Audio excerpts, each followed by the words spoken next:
ਸਤਿ ਸ਼੍ਰੀ ਅਕਾਲ। ਮੈਂ Arshdeep Kaur STP radio 'ਤੇ ਤੁਹਾਡਾ ਸਵਾਗਤ ਕਰਦੀ ਹਾਂ। ਅਸੀਂ ਇੱਕ ਹੋਰ ਨਵੀਂ ਕਹਾਣੀ ਲੈ ਕੇ ਪੇਸ਼ ਹੋਏ ਹਾਂ। ਸਾਡੀ ਅੱਜ ਦੀ ਕਹਾਣੀ ਦਾ ਨਾਂ ਹੈ ਮੁਹੱਬਤ ਦੀ ਮਿੱਟੀ, ਜੋ ਕਿ ਰਾਮ ਸਰੂਪ ਅਣਖੀ ਦੀ ਲਿਖੀ ਹੋਈ ਹੈ। ਜੁੰਮਾ ਘੁਮਿਆਰ ਸੂਰਜ ਦੇ ਉਭਾਰ ਤੋਂ ਪਹਿਲਾਂ ਜਾਗ ਪੈਂਦਾ। ਉੱਠਣ ਸਾਰ ਚੱਕ ਵਾਲੇ ਛਤਨੇ ਵਿੱਚ ਜਾਂਦਾ ਤੇ ਡੱਬੀ ਦੀ ਸੀਖ ਬਾਲ ਕੇ ਆਪਣੇ ਸਰਦਾਰਾਂ ਨੂੰ ਦੇਖਣ ਲੱਗਦਾ। ਦੇਖਦਾ ਰਹਿੰਦਾ ਤੇ ਹੁਸਨ ਦੀਆਂ ਸਿਫਤਾਂ ਕਰਦਾ ਰਹਿੰਦਾ। ਇੱਕ ਸੀਖ ਬੁਝਦੀ ਹੈ ਤਾਂ ਦੂਜੀ ਬਾਲ ਲੈਂਦਾ। ਉਹਨੂੰ ਲੱਗਦਾ ਸਰਦਾਰੋ ਦੇ ਚਿਹਰੇ ਉੱਤੇ ਉਹ ਪ੍ਰਭਾਵ ਨਹੀਂ ਆਇਆ। ਮੁਸਕਰਾਉਣਾ ਵੀ ਤੇ ਇਨਕਾਰ ਵੀ ਕਰਨਾ। ਮਿੱਟੀ ਦਾ ਬੁੱਤ ਉਹਨੂੰ ਅਧੂਰਾ ਜਾਪਦਾ। ਉਹਦਾ ਦਿਲ ਗਵਾਹੀ ਭਰਦਾ, ਇੱਕ ਦਿਨ ਇਹ ਮਿੱਟੀ ਦਾ ਬੁੱਤ ਮੁਕੰਮਲ ਕਰਾਂਗਾ, ਮੁਕੰਮਲ ਤੇ ਸੰਪੂਰਨ। ਉਸ ਦਿਨ ਹੀ ਇਹਦੇ ਵਿੱਚੋਂ ਅਸਲੀ ਸਰਦਾਰੋ ਪੈਦਾ ਹੋਵੇਗੀ। ਸਰਦਾਰੋ ਜੋ ਕਦੇ ਉਹਦਾ ਸੁਪਨਾ ਸੀ, ਤੇ ਸੁਪਨਾ ਜਿਸ ਨੂੰ ਕਦੇ ਉਸਨੇ ਖੁਦ ਹੀ ਤੋੜ ਦਿੱਤਾ ਸੀ। ਕਿਸੇ ਕਾਲ ਜਿਹੀ ਵਿੱਚ ਜੁੰਮਾ ਘਰੋਂ ਨਿਕਲਦਾ ਤੇ ਖੁੱਲ੍ਹੇ ਖੇਤਾਂ ਵਿੱਚ ਜੰਗਲ ਪਾਣੀ ਹੋ ਆਉਂਦਾ। ਖੇਤਾਂ ਵਿੱਚ ਹੀ ਉਹਨੂੰ ਆਪਣੇ ਗਧਿਆਂ ਦੇ ਹਿੰਗਣ ਦੀਆਂ ਆਵਾਜ਼ਾਂ ਸੁਣਦੀਆਂ। ਗਧਿਆਂ ਦੀਆਂ ਆਵਾਜ਼ਾਂ ਸੁਣ ਕੇ ਉਹਨੂੰ ਭੱਠੇ ਉੱਤੇ ਜਾਣ ਦੀ ਕਾਹਲ ਵੀ ਤੰਗ ਕਰਨ ਲੱਗਦੀ। ਭੱਠੇ ਦੀ ਕਾਹਲ ਵਿੱਚ ਸਰਦਾਰੋ ਦਾ ਖਿਆਲ ਕਿਧਰੇ ਗੁਆਚ ਜਾਂਦਾ। ਘਰ ਆ ਕੇ ਉਹ ਆਪਣੀ ਬੁੱਢੀ ਮਾਂ ਨੂੰ ਜਗਾਉਂਦਾ ਤੇ ਚੁੱਲ੍ਹੇ ਉੱਤੇ ਚਾਹ ਧਰਨ ਲਈ ਆਖਦਾ। ਮਾਂ ਚਾਹ ਬਣਾਉਣ ਲੱਗਦੀ ਤਾਂ ਉਹ ਚੱਕ ਵਾਲੇ ਛਤਨੇ ਵਿੱਚ ਆ ਬੈਠਦਾ। ਉਦੋਂ ਤੱਕ ਸੂਰਜ ਦੀ ਲੋ ਉਹਦੇ ਵਿਹੜੇ ਤੱਕ ਪਹੁੰਚ ਚੁੱਕੀ ਹੁੰਦੀ। ਕਿਰਨਾਂ ਲੱਗਣ ਤੋਂ ਪਹਿਲਾਂ ਦਾ ਸੁਰਮਈ ਚਾਨਣ ਛਤਨੇ ਦਾ ਬੂਹਾ ਚੜ੍ਹਦੇ ਵੱਲ ਸੀ। ਲੋ ਚਾਰੇ ਖੁੰਝਿਆਂ ਵਿੱਚ ਪਹੁੰਚਦੀ। ਸਰਦਾਰੋ ਦੇ ਮੂੰਹ ਨੂੰ ਉਹ ਟਿਕੀ ਬੰਨ੍ਹ ਕੇ ਤੱਕਣ ਲੱਗਦਾ। ਤੱਕਦਾ ਰਹਿੰਦਾ ਤੇ ਫਿਰ ਪਾਣੀ ਦੀ ਗੜਵੀ ਲਿਆ ਕੇ ਮਿੱਟੀ ਗਿੱਲੀ ਕਰਦਾ। ਲੋਹੇ ਦੇ ਨਹੇਰਨੇ ਨਾਲ ਬੁੱਤ ਦੀਆਂ ਅੱਖਾਂ, ਉਹਦੀ ਠੋਡੀ, ਉਹਦੀਆਂ ਗੱਲਾਂ ਤੇ ਬੁੱਲ੍ਹਾਂ ਉੱਤੋਂ ਮਿੱਟੀ ਖੁਰਚ ਦਿੰਦਾ। ਚਿਹਰੇ ਉੱਤੋਂ ਪਾਣੀ ਤਰੋਂਕਦਾ।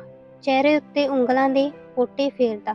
ਖਾਸ ਥਾਵਾਂ ਉੱਤੇ ਉਂਗਲਾਂ ਦੇ ਗਿੱਲੇ ਫੁੱਲ ਛੁਹਾਉਂਦਾ ਤੇ ਫਿਰ ਗਿੱਲੀ ਮਿੱਟੀ ਨੂੰ ਗੁੰਨ ਉਹ ਸੋਚਾਂ ਦੇ ਸਮੁੰਦਰ ਵਿੱਚ ਉਤਰ ਜਾਂਦਾ। ਹੁੱਕਾ ਤਾਜ਼ਾ ਕਰਕੇ ਉਹ ਚਿਲਮ ਵੀ ਭਰ ਲਿਆਇਆ। ਗੁੰਨੀ ਮਿੱਟੀ ਨੂੰ ਨਹੇਰਨੇ ਉੱਤੇ ਚੜ੍ਹਾ ਕੇ ਉਹ ਬੁੱਤ ਦੇ ਚਿਹਰੇ ਉੱਤੇ ਲਾਉਂਦਾ ਤੇ ਫਿਰ ਚੁੰਝ ਨਾਲ ਹੀ ਮਿੱਟੀ ਨੂੰ ਉੱਥੇ ਪੱਕੀ ਕਰ ਦਿੰਦਾ। ਕਿਸੇ ਥਾਂ ਹੋਰ ਉਭਾਰ ਦਿਖਾਉਂਦਾ ਹੁੰਦਾ ਤਾਂ ਹੋਰ ਚੁੰਝ ਭਰਦਾ। ਚਾਹ ਲਈ ਮਾਂ ਦੀ ਹਾਕ ਸੁਣਨ ਤੱਕ ਉਹ ਛਤਨੇ ਵਿੱਚ ਬੈਠਾ ਰਹਿੰਦਾ। ਹੁੱਕਾ ਪੀਂਦਾ ਤੇ ਨਹੇਰਨੇ ਦੀਆਂ ਚੁੰਝਾਂ ਬੁੱਤ ਦੇ ਚਿਹਰੇ ਉੱਤੇ ਫਿਰਦੀਆਂ ਰਹਿੰਦੀਆਂ। ਉਹਨੂੰ ਲੱਗਦਾ ਜਿਵੇਂ ਕੱਲ੍ਹ ਨਾਲੋਂ ਅੱਜ ਬੁੱਤ ਵਿੱਚ ਬਹੁਤੀ ਜਾਨ ਪੈ ਗਈ ਹੋਵੇ। ਉਹਨੂੰ ਕੋਈ ਸੁੱਖ ਜਿਹਾ ਮਿਲਦਾ। ਕਈ ਮਹੀਨਿਆਂ ਤੋਂ ਇੰਜ ਹੀ ਕਰਦਾ ਆ ਰਿਹਾ ਸੀ। ਨਿਤਨੇਮ ਵਾਂਗ ਹੀ ਕਰਦਾ ਸਵੇਰੇ। ਅੱਠ ਨੂੰ ਤਾਂ ਦਿਨ ਛਿਪੇ ਘਰ ਵੜਦਾ, ਥੱਕਿਆ ਟੁੱਟਿਆ ਪਿਆ ਹੁੰਦਾ। ਗਧਿਆਂ ਨੂੰ ਰੂੜੀਆਂ ਉੱਤੇ ਛੱਡ ਦਿੰਦਾ, ਤੱਤਾ ਪਾਣੀ ਕਰਕੇ ਨਹਾਉਂਦਾ। ਮਾਂ ਰੋਟੀ ਪਕਾਉਂਦੀ ਤੇ ਉਹ ਖਾ ਲੈਂਦਾ। ਬਿੰਦ ਝੱਟ ਹੁੱਕਾ ਪੀਂਦਾ ਤੇ ਫਿਰ ਗਧਿਆਂ ਨੂੰ ਘੇਰ ਲਿਆਉਂਦਾ। ਉਹਨਾਂ ਮੂਹਰੇ ਸੁੱਕਾ ਘਾਹ ਸੁੱਟਦਾ ਅਤੇ ਉਹਨਾਂ ਦੀਆਂ ਲੱਤਾਂ ਕਿੱਲੀਆਂ ਦੇ ਰੱਸਿਆਂ ਨਾਲ ਬੰਨ੍ਹ ਦਿੰਦਾ। ਹਿੰਗਦੇ, ਫੁੰਕਾਰੇ ਮਾਰਦੇ, ਦੁਲੱਤੀਆਂ ਚਲਾਉਂਦੇ ਤੇ ਲਿਟਦੇ ਉੱਠਦੇ ਗਧੇ ਟਿਕ ਜਾਂਦੇ ਤਾਂ ਜੁੰਮਾ ਵੀ ਸੌਣ ਦੀ ਕੋਸ਼ਿਸ਼ ਕਰਦਾ। ਮਾਂ ਰੋਟੀ ਟੁੱਕ ਦਾ ਕੰਮ ਮੁਕਾ ਕੇ ਤੇ ਭਾਂਡਾ ਢੀਂਡਾ ਸਾਂਭ ਕੇ ਜੁੰਮੇ ਤੋਂ ਕਿੰਨਾ ਚਿਰ ਪਿੱਛੋਂ ਮੰਜੀ ਉੱਤੇ ਪੈਂਦੀ। ਜੁੰਮੇ ਦੀ ਉਮਰ ਉਸ ਵੇਲੇ 50 ਸਾਲਾਂ ਤੋਂ ਉੱਤੇ ਸੀ। ਉਹਨਾਂ ਦਾ ਹੋਰ ਕੋਈ ਨਹੀਂ ਸੀ। ਉਹ ਸੀ ਤੇ ਉਹਦੀ ਬੁੱਢੀ ਮਾਂ। ਬਾਕੀ ਸਾਰਾ ਟੱਬਰ 47 ਦੀ ਵੱਢਾ ਟੁੱਕੀ ਵੇਲੇ ਵਿਛੜ ਗਿਆ ਸੀ। 47 ਤੋਂ ਪਹਿਲਾਂ ਦੀ ਗੱਲ ਹੈ। ਹਵੇਲੀ ਵਾਲਿਆਂ ਦੀ ਕੁੜੀ ਸਰਦਾਰੋ ਜੁੰਮੇ ਨਾਲ ਦਾਈ ਦੁੱਕੜੇ ਖੇਡਦੀ ਹੁੰਦੀ। ਉਹ ਕਿੰਨੀ ਖਿਲੰਦੜੀ ਸੀ।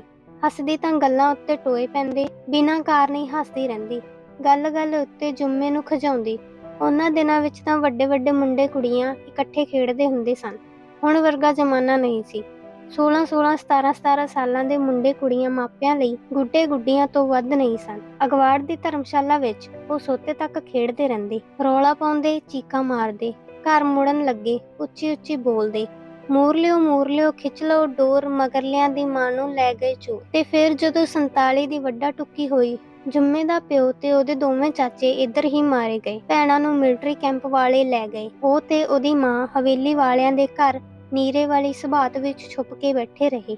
ਉੱਥੇ ਹੀ ਰੋਟੀ ਪਾਣੀ, ਉੱਥੇ ਹੀ ਰਾਤ ਨੂੰ ਸੌਂਦੇ। ਗਰਮੀ ਸਰਦੀ ਦਾ ਕੋਈ ਅਹਿਸਾਸ ਨਹੀਂ ਸੀ। ਮੋਹ ਹਨੇਰੇ ਉੱਠ ਕੇ ਜੰਗਲ ਪਾਣੀ ਜਾ ਆਉਂਦੇ। ਨੀਰੇ ਵਾਲੀ ਸੁਹਾਤ ਹੀ ਉਹਨਾਂ ਦਾ ਸੰਸਾਰ ਬਣ ਗਿਆ। ਸਰਦਾਰੋ ਉਹਨਾਂ ਨੂੰ ਰੋਟੀ ਪਾਣੀ ਦੇ ਕੇ ਜਾਂਦੀ। ਜੁੰਮੇ ਦੀ ਮਾਂ ਸਰਦਾਰੋ ਨੂੰ ਪੁੱਛ ਕਰਕੇ ਪਿਆਰ ਕਰਦੀ। ਉਹਨੂੰ ਆਪਣੀ ਹਿੱਕ ਨਾਲ ਲਾ ਕੇ ਕੁੱਟਦੀ, ਜਿਵੇਂ ਉਹ ਉਹਦੀ ਆਪਣੀ ਹੀ ਧੀ ਹੋਵੇ। ਰਾਤ ਨੂੰ ਜੁੰਮੇ ਨੂੰ ਆਪਣੀ ਹਿੱਕ ਨਾਲ ਘੁੱਟ ਕੇ ਸੌਂਦੀ। ਤੂਫਾਨ ਗੁਜ਼ਰ ਗਿਆ ਤਾਂ ਜੁੰਮਾ ਤੇ ਜੁੰਮੇ ਦੀ ਮਾਂ ਹਵੇਲੀ ਵਾਲਿਆਂ ਦੇ ਘਰੋਂ ਬਾਹਰ ਆ ਗਏ। ਪਿੰਡ ਵਿੱਚ ਹੀ ਨਿੱਕੇ ਮੋਟੇ ਕੰਮ ਕਰਨ ਲੱਗੇ।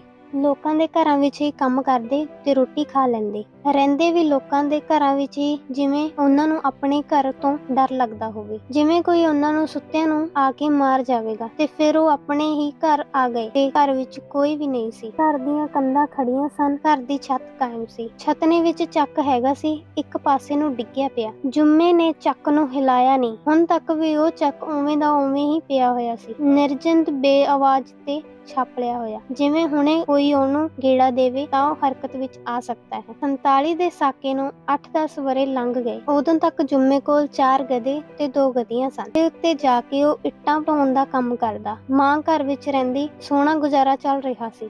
ਹਵੇਲੀ ਵਾਲਿਆਂ ਦੀ ਸਰਦਾਰੋ ਦਾ ਵਿਆਹ ਸੀ।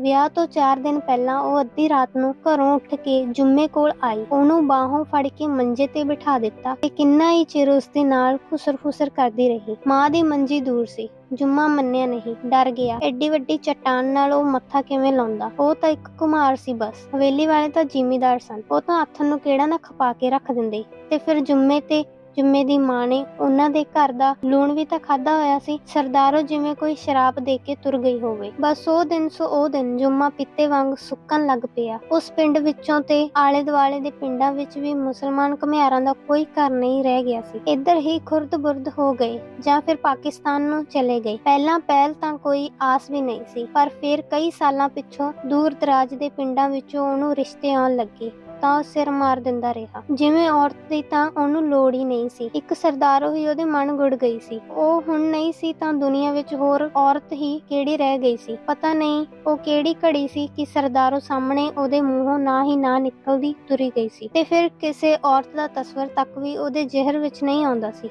ਬਸ ਇਹੀ ਸਰਦਾਰੋ ਦਾ ਸ਼ਰਾਪ ਸੀ ਤੇ ਹੁਣ ਜੁੰਮੇ ਦਾ ਵੀ ਇਹੀ ਹਾਲ ਸੀ। ਭੱਠੇ ਉੱਤੇ ਇੱਟਾਂ ਢੋਣ ਦਾ ਕੰਮ ਉਹ ਇੱਕ ਗਧੇ ਵਾਂਗ ਹੀ ਸਿਰ ਸੁੱਟ ਕੇ ਕਰਦਾ। ਉਹਦੇ ਧੁਰ ਅੰਦਰ ਸਰਦਾਰੋ ਦੀ ਮੂਰਤ ਵਸੀ ਹੋਈ ਸੀ। ਇਸ ਮੂਰਤ ਨੂੰ ਮਿੱਟੀ ਵਿੱਚੋਂ ਸਾਕਾਰ ਕਰਨ ਦੀ ਲਿੱਲ ਉਹਨੂੰ ਲੱਗ ਗਈ। ਮੁਹੱਬਤ ਦਾ ਪ੍ਰਤੱਖ ਚਿਹਰਾ, ਮੁਸਕਰਾਉਂਦਾ ਵੀ ਤੇ ਇਨਕਾਰ ਕਰਦਾ ਵੀ। ਜਦੋਂ ਕਦੇ ਵੀ ਸਰਦਾਰੋ ਸਾਹਮਣੇ ਕੋਈ ਪ੍ਰਸਤਾਵ ਲੈ ਕੇ ਗਿਆ ਸੀ, ਉਹ ਇੰਜ ਦਾ ਚਿਹਰਾ ਬਣਾ ਲਿਆ ਕਰਦੀ, ਮੁਸਕਰਾਹਟ ਤੇ ਇਨਕਾਰ ਦੀ ਅਦਭੁਤ ਮੁਦਰਾ।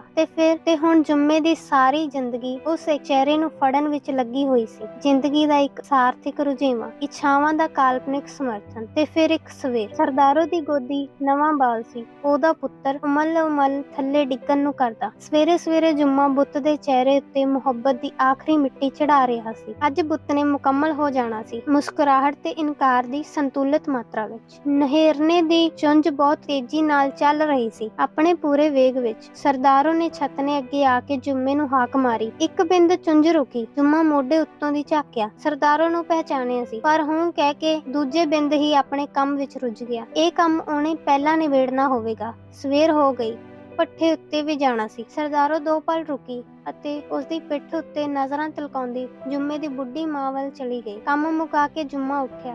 ਸਰਦਾਰੋ ਕਿਧਰੇ ਵੀ ਨਹੀਂ ਸੀ, ਜਾ ਚੁੱਕੀ ਸੀ। ਪਤਾ ਨਹੀਂ ਕਿਉਂ ਆਈ ਸੀ। ਇਸ ਸਭ ਕਾਸੇ ਬਾਰੇ ਜੁੰਮੇ ਨੇ ਸੋਚਿਆ ਵੀ ਨਹੀਂ। ਸਰਦਾਰੋ ਦਾ ਅਸਲੀ ਚਿਹਰਾ ਮੁਕੰਮਲ ਸੀ ਤੇ ਫਿਰ ਜੁੰਮਾ ਗਧਿਆਂ ਉੱਤੇ ਇੱਟਾਂ ਢਾਉਂਦਾ ਵੀ ਸੋਚਦਾ ਤੇ ਹੈਰਾਨ ਹੁੰਦਾ ਰਹਿੰਦਾ ਕਿ ਸਰਦਾਰੋ ਦੀ ਮਿੱਟੀ ਨਾਲ ਉਹਨੂੰ ਇੰਨੀ ਮੁਹੱਬਤ ਕਿਉਂ ਹੈ। ਸਰਦਾਰੋ ਦੇ ਮਾਸ ਤੇ ਉਹਦੀ ਮਿੱਟੀ ਵਿੱਚ ਜਿਵੇਂ ਕੋਈ ਫਰਕ ਹੀ ਨਾ ਰਹਿ ਗਿਆ ਹੋਵੇ।